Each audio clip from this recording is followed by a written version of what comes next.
Morro de Santo Antônio. Chegamos. E aí, Dessa? E aí, muito louco. Chegamos no pico. Moleque. Pico é muito top. Caraguatatuba lá embaixo. Filmou o Dé.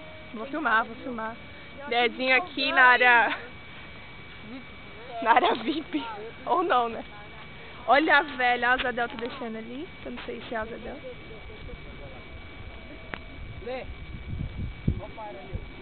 Da hora, velho. O bagulho é louco. Tipo, muito bom. Agora a gente vai dar uma sentadinha ali na pontinha. André, fica... Daí.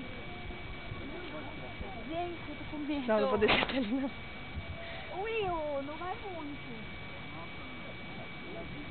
Eu tô com medo. Não, que medo o que, velho? Isso aqui é lindo demais. Mãe, ó, é tudo com cuidado que eu tô fazendo, tá? Tô chegando. Olha lá embaixo. Caracas. Desce? Não, tá louco, nem deixa. Muito bom isso aqui. Inexplicável. Se tivesse sol ia ser muito mais louco ainda.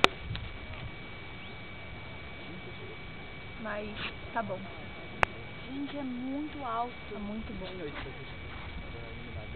Acho que não tem luz, ó. Só tem o Santo Antônio de luz. Santinho. Bom, vamos ficar por aqui.